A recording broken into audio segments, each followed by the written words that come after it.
अक्सर 14-15 साल के बच्चे आजकल ये इंटरनेट पे क्वेश्चन करने लगे हैं, लेकिन सोचने की बात ये है कि ये क्वेश्चन उठता कहाँ से है। ऐसे बच्चों के दिमाग में बात आ कहाँ से रही है कि जब वो स्टेरॉइड की बातें इंटरनेट पे करने लग रहे हैं। इसके पीछे की वजह क्या है, आज हम इसी टॉपिक को डिस्कस करेंगे इस वीडियो में।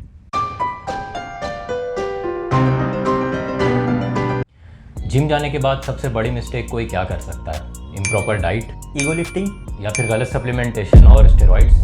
अगर आपको लगता है कि सबसे बड़ी मिस्टेक इनमें से कोई है तो आप गलत हैं। जिम जाने के बाद सबसे बड़ी मिस्टेक अगर एक्चुअली में कुछ है वो है कंपैरिजन। जी हाँ, खुद को दूसरे के साथ कंपेयर करना। लेकिन सोशल मीडिया पर किसी इन्फ्लुएंसर या फिर फिटनेस मॉडल की बॉडी को देखकर अगर कोई इंस्पायर होता है और जिम जाना स्टार्ट कर देता है तो इसमें गलत क्या है? दरअसल में गलत नहीं है। अगर आप इंस्टाग्राम खोलेंगे तो आप एक किसी IFBB प्रो को देखेंगे या फिर कोई ऐसे फिटनेस इन्फ्लुएंसर को देखेंगे जिससे आप इंस्पायर होते हो। और सोशल मीडिया पे अब तो IFBB प्रोज की भी फ़ोटो दिखती है जो काफ़ी अट्रैक्टिव लगती है आजकल लोगों को।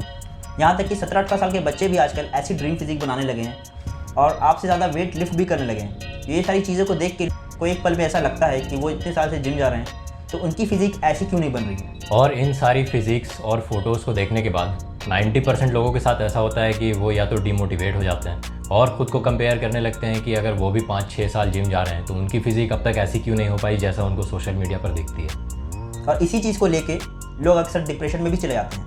लेकिन जिस फ़ोटो को देखकर आप अपने आप को कंपेयर कर रहे हैं, ना तो आपको उस फोटो के पीछे की असलियत पता है कि उसके पीछे क्या एडिटिंग और फिर कौन सी सिलेक्शन की गई है, ना ही आपको उस फिटनेस मॉडल के बारे में पता है कि उसकी हिस्ट्री क्या है, उसका ऑक्यूपेशन क्या है, क्या वो सिर्फ फिटनेस मॉडलिंग या फिर बॉडी बिल्डिंग कर रहा है या फिर कितने सालों की वर्कआउट और मेहनत के बाद इस फिजिक को अचीव की है।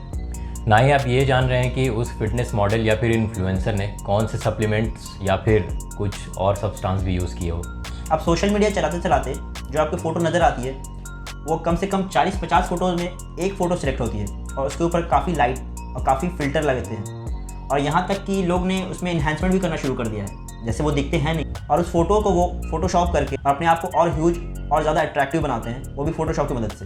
तो इस चीज़ को देख के लोग को ऐसा लगता है कि वो असल में वैसे ही दिख रहे हैं, लेकिन रियलिटी कुछ और है। ऐसी काफ़ी फ़ोटोज़ हमने स्टेज पे देखी हुई है जब एथलीट इंस्टाग्राम पे कुछ और नज़र आ रहे हैं और स्टेज पे कुछ और ही नज़र आ रहे हैं। बिल्कुल, और आप स्क्रॉल करते करते इस चीज़ को कभी नोटिस कर ही नहीं पाएंगे कि उस फोटो के पीछे की रियलिटी क्या है और कौन कौन से ट्रिक्स यूज़ किए गए हैं उस फोटो को इन्हांस करने के लिए। सोशल मीडिया पर गिने चुने 1-2% लोग ही ऐसे होते हैं जिन्हें सोशल मीडिया या फिर इंस्टाग्राम अपने एल्गोरिदम के हिसाब से मासेस को सेंड करती है उस फोटो को, ताकि उसका एल्गोरिदम ज़्यादा बूस्ट हो जाए। और वैसे लोग भी वर्ल्ड में सिर्फ 1-2% ही हैं जो कि जेनेटिकली गिफ्टेड हैं। अब आप जब इन फ़ोटोज़ को देखेंगे तो आपके अंदर भी थोड़ा शौक होगा कि कल आपको भी एक फ़ोटो वैसे ही पोस्ट करनी है जिसमें आप बिल्कुल उतने ही ज़्यादा ह्यूज और श्रेडेड दिखें।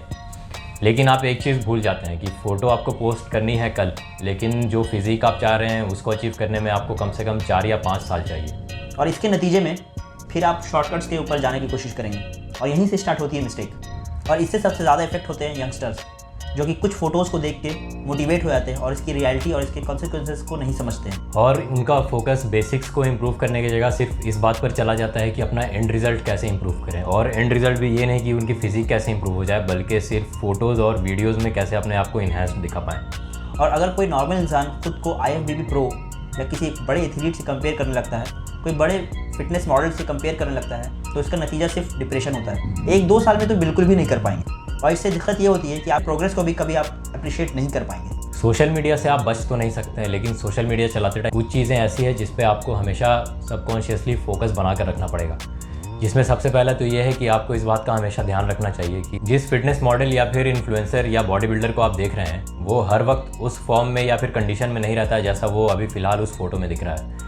पंप और लाइटिंग के बाद फ़ोटोज़ में और जो रियलिटी में आम तौर पर ज़िंदगी में जैसी फिजिक होती है उस दोनों में काफ़ी ज़्यादा ज़मीन आसमान का फ़र्क हो जाता है। और यहाँ तक कि ये प्रोफेशनल मॉडल्स जो इंस्टाग्राम पे इतने अच्छे दिखते हैं वो खुद भी सेटिस्फाइड नहीं रहते अपनी बॉडी से और वो खुद भी बॉडी डिस्मॉर्फिया का शिकार बन जाते हैं। जैसे बहुत ही फेमस हम सब जिनको जानते हैं, सर्जी कॉन्स्टेंस ऐसे फिटनेस मॉडल थे जिन्हें ज़्यादातर लोग देखकर यही सोचते होंगे कि ये एक perfect male physique, perfect structure और दिखने में भी ऐसे होंगे जिसे लोग अब रोल मॉडल समझते होंगे। लेकिन इसके बावजूद सर्जी कॉन्स्टेंस ने अपने फेस में कुछ सर्जरीज़ करवा ली हैं और अपने फेस को चेंज करवा लिया, तो इससे पता चलता है कि इनके अंदर भी इनसिक्योरिटीज़ हैं। और हाल ही में डेविड लेट, जो कि काफ़ी फेमस फिटनेस इन्फ्लुएंसर हैं, उन्होंने अपने बारे में कुछ ये कहा। I remember I would just wear hoodies just all the time.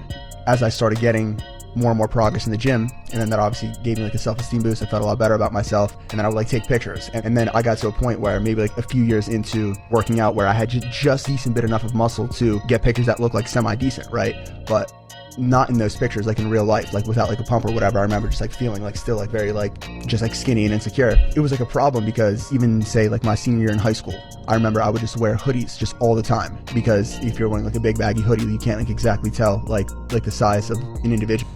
यहाँ तक कि अभी के टाइम के सबसे फेमस बॉडी बिल्डर क्रिस बम्स्टेड, वो भी कुछ यूँ कहते हुए नज़र आ जाते हैं। Would you rather have Tom Platz's legs or Arnold's arms?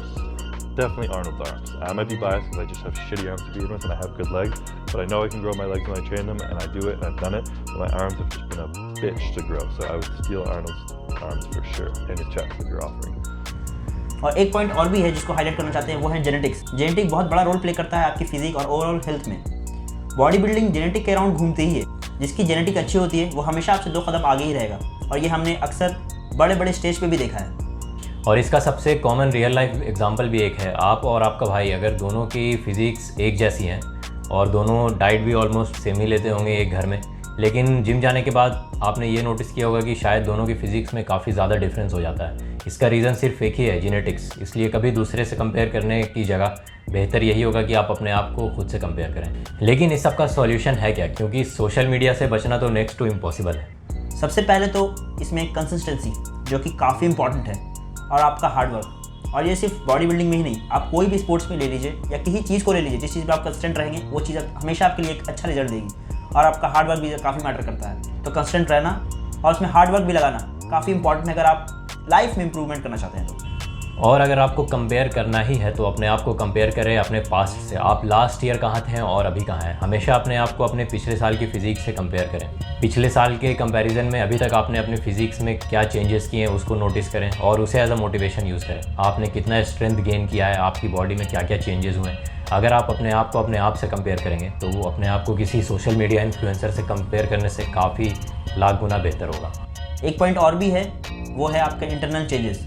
इस चीज़ को कोई भी सोशल मीडिया पे मेंशन नहीं करता है और ये चीज़ दिखती भी नहीं है, लेकिन जिम जाने से आपके इंटरनल चेंजेस क्या हो रहे हैं ये सिर्फ आपको ही पता चल सकता है।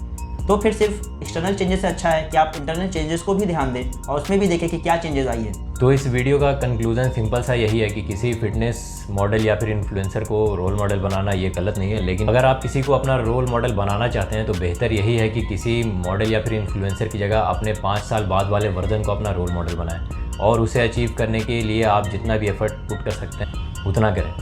तो ये थोड़ा सीरियस टॉपिक हो गई आज की बात, लेकिन ये हमें लगा कि ज़्यादा इंपॉर्टेंट है आज के लोगों के लिए, क्योंकि अवेयरनेस फैलाना हमारी जिम्मेदारी। इस टॉपिक के ऊपर बात हम इसीलिए कर रहे हैं क्योंकि आजकल के सोशल मीडिया और टिपिकल इंस्टाग्राम इन्फ्लुएंसर जो खुद को नेचुरल बता के लोगों में फॉल्स एक्सपेक्टेशंस पैदा कर रहे हैं और वो खुद ही एक्सपोज होते हुए नज़र आ रहे हैं। हाल ही में आपने इंडिया की न्यूज़ भी देख ही ली होगी इंस्टाग्राम पे या सोशल मीडिया पे, जिसमें कुछ सो कॉल्ड नेचुरल एथलीट्स जिन्होंने लोगों को एक ऐसा झूठा एक्सपेक्टेशन दे दिया कि आप नेचुरली ऐसी बॉडी अचीव कर सकते हैं और बाद में पता चलता है कि वो खुद ही इलीगल सब्सटेंस यूज़ कर रहे थे।